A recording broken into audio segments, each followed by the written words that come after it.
நல்ல விஷயங்கள் இருக்கு. நற்சபை இது. இது இகலோகத்துல இருக்கிற வேற சபைகள் மாரி கிடையாது. எல்லாமே உயரமான விஷயங்களா இருக்கு. அப்படின்னு சபையோட நல்ல எண்ணங்கள் அவங்க மனதுல வந்து, அவங்களுக்குள்ள இருக்கக்கூடிய கலிநிலையெல்லாம் இந்த இருக்காங்கல்ல, அவங்கள மாரி ஆட்கள் கிடையாது இவங்க அப்படின்னு சொல்லி, இந்த சபை, இந்த அமைப்பு, இந்த ஆசிரமம் அப்படின்னு சொல்லக்கூடிய நிலைகளெல்லாம் இது மாரி இது உயர்வான விஷயம். இறைவனே உட்கார்ந்து தான் இந்த விஷயங்கள எல்லாம் செய்ய முடியும். மனுஷங்களால இந்த விஷயங்களுக்கு அந்த அந்த இடங்கள இப்படி பார்க்கவும் முடியாது. வந்த 1 நாளு, 2 நாளு, 1 வாரம், 1 மாசம் இந்த நிலை ஒரு குறுகிய கால நேரப்பொழுதையே இவ்வளவு ஞான நிலை கொண்ட மூடாக்காட்சிகள், இறை தரிசனங்கள், உபதேச நிலைகள் எல்லாம் எங்கேயும் கிடைக்காது அப்படின்னு உணர்ந்து சிவசபையை நோக்கி வரையில எண்ணிக்கை கூடி அவங்களுக்குள்ள இருக்கக்கூடிய அவங்களுக்கு தெரியாத இருக்கக்கூடிய இறை மார்க்கத்தை படி தர்மயுகம் வளர்றதுக்கு உண்டான என்ன பணியை எப்படி செய்யணும் அப்படின்னு விஷயங்கள் அவங்க அறியாமல் இருக்கையில் அவங்களுக்கு ஒரு தளமா இருந்து அவங்க இகலோக இடர்கள் இன்னல்கள் களையப்பட்டு அவங்களும் யுகமாற்ற பணிக்கு சபையோட இயங்குவாங்க, இயல்புல இணைஞ்சு வருவாங்க அப்படிங்கிறதுக்காண்டி தான் இவ்வளவு விஷயங்களும் அகத்திய பெருமான் உட்கார்றாரு. ஒவ்வொருத்தரையா கூப்பிட்டு கூப்பிட்டு சொல்லிக்கிட்டு இருக்கு. அதை இந்த பறைசாற்று நிலைகள் எல்லாம் பார்க்கறவங்க இந்த ஒரு புரிஞ்சவங்க புரிஞ்சுக்கிடுவாங்க. எதுக்கு இப்படி செஞ்சுக்கிட்டு இருக்காங்க, தனியா வச்சு சொல்லிட்டு வேற விஷயங்கள பார்க்க வேண்டியதுன்னா, பூஜை முடிஞ்சது, சக்கரை பொங்கல் சாப்பிட்டாச்சு, சாப்பாடு முடிஞ்சது, போய்க்கிட்டே இருக்க வேண்டியதானே. ஏன் இப்படி உட்கார்ந்து அகத்திய பெருமான போட்டு புண்ணாக்குறாங்க. அவருக்கு வேலை இருக்கும், வெறி இருக்கும். இவன் இந்த சித்தருக்கு தான் தெரியுமே, இவனுக்கு தான் தெரியுமே, ஏதாச்சும் சொல்லிட்டு போக வேண்டியதானே அப்படின்னு நினைக்கலாம். இந்த இதுவும் ஒரு யுகமாற்ற பணி. தர்ம யுகம் மலர்வதற்கு உண்டான இது கலியை வந்து அகற்றக்கூடிய அற்புதமான நிகழ்வு தான் அப்படின்னு புரிஞ்சவங்க புரிஞ்சுக்கிடுவாங்க. சிவசபையோட ஒவ்வொரு ஒவ்வொரு சின்ன அசைவுக்குள்ளேயும் அது அது யுகமாற்ற பணி தான் இருக்கும். சின்ன அசைவு, ரொம்ப சின்ன அசைவு. அகத்திய பெருமான் சொல்லுவார், ஒரு சின்ன பொருளை வாங்கன்னா கூட அது சிவசபைக்கு பயன்படுமா அப்படின்னு பார்த்து வாங்கப்படுது.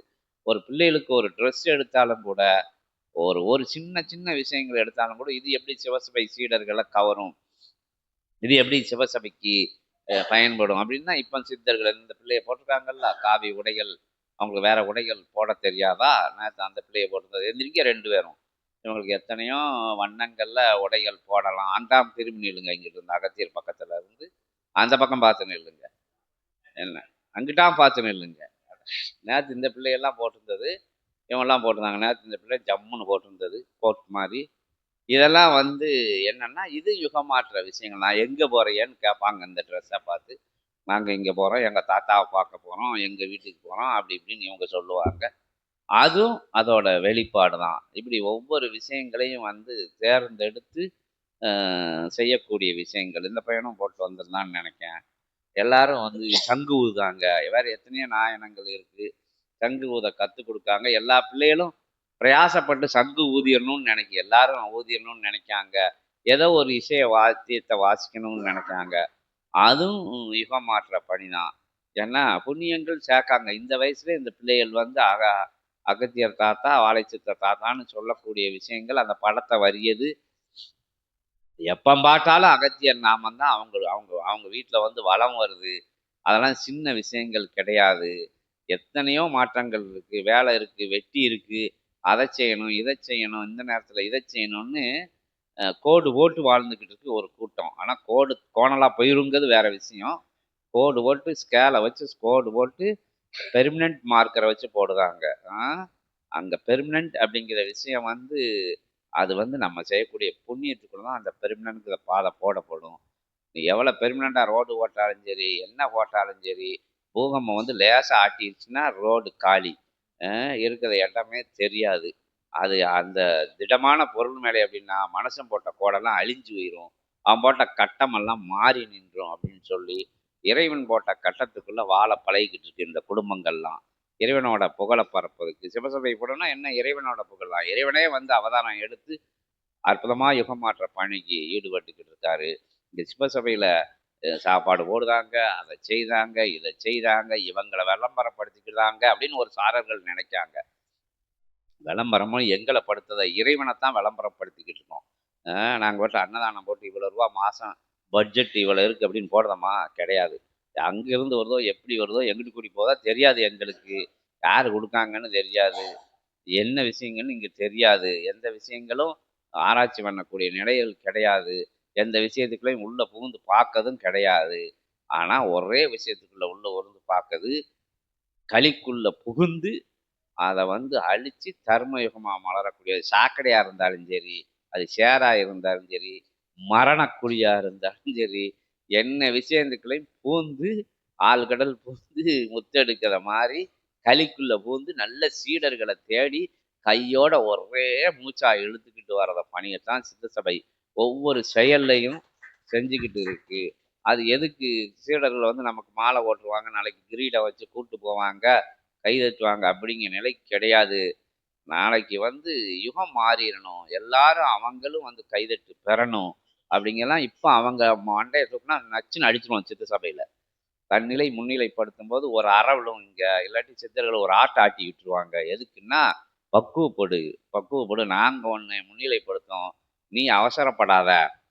அகத்திய பெருமான் சித்தன்னு சொல்லி ஏமாத்திட்டு, திருப்பி வந்து சித்தனாக்க இன்னைக்கு கூட அம்பாள் ஆசி சொல்லியிருக்கு. ஒருத்தனை சித்தன்னு அழைச்சிட்டு, உடனே தலக்கணம் வந்தவன் அதோட எஸ்கேப் அவன் சித்த சபையில இருக்க முடியாது.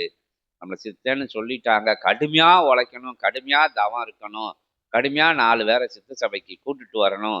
உறக்கத்துல கூட நம்மள சித்தன்னு அகத்தியர் சொல்லிட்டாரு, சொல்லிட்டாருன்ட்டு அவன் தன்னை மறந்து தரணிக்கு உழைக்க ஆரம்பிக்கல. உண்மையாலே அவன் சித்தன் ஆயிருவான்.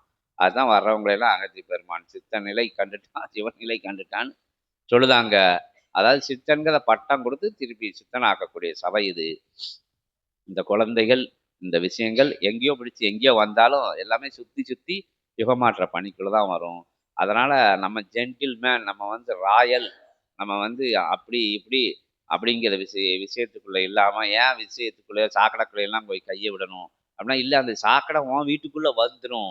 எச்சரிக்கையா இரு அப்படிங்கிறதுக்காண்டி தான் அந்த பணியை செய்ய சொல்லுது. அடுத்த வீட்ல தானே நாத்தம் எடுக்கு அப்படின்னா, அடுத்து அந்த நாத்தம் டெவலப் ஆகல உன் வீட்டுக்குள்ள வந்துரும். நீ குடியிருக்க முடியாது. அதனால எச்சரிக்கையா இரு. எங்கேயோ ஒரு ஒரு சாக்கடை வந்து நம்ம வீட்டு மேல விழுந்துட்டுனா, ரோட்ட ஓரத்துல எச்சரிக்கையா போ வேண்டியது இருக்குல்ல. சின்ன பையங்க வண்டியில எப்படி போறாங்க? குடிச்சிட்டு எப்படி போறாங்க? வீலிங் எப்படி பண்ணுதாங்க? நம்ம ஒழுங்கா தான் போய்க்கிட்டு இருக்கோம். யுகம் மாறையில அவங்க மண்டைக்குள்ள போயிருது. கலியுகம் அவங்க மண்டைக்குள்ள இருக்கையில, தர்ம யுகத்துக்கும் பிரச்சனை வருது. அதனால தான் கலிய மண்டையில சட்டு சட்டு சட்டுன்னு அடிக்கக்கூடிய வேலைய பெரம்ப வச்சு அகத்திய பெருமானை அடிச்சுக்கிட்டு இருக்காரு. அது ஆதி கைலாய சிவசூட்சமும் நல்லா செஞ்சுக்கிட்டு இருக்கு. அந்த நூல் ஒவ்வொரு சீடர்களுக்குள்ளேயும் வருது. இப்படி குழந்தைகளுக்குள்ளேயும் வருது.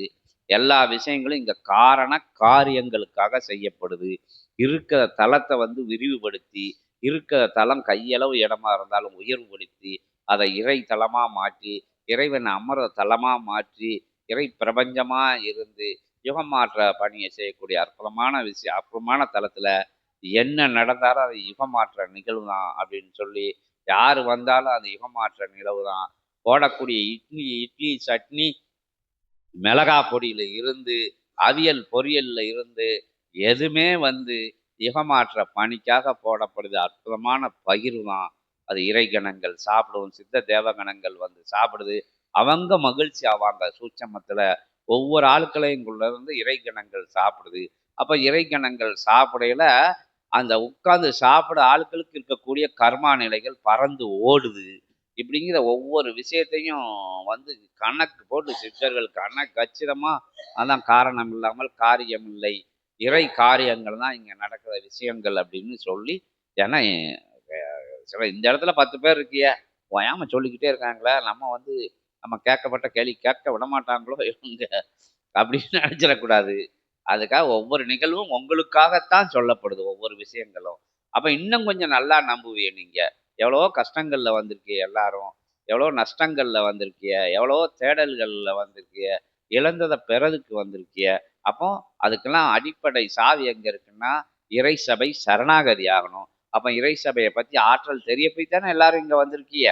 அப்ப இறை சபைய ஆற்றல் தெரியணும்னா ஒவ்வொருத்தரையா கூப்பிட்டு பேசிக்கிட்டு இருக்கோம். ஓம் அகதீஷாய நமக. நீங்க உட்காருங்க.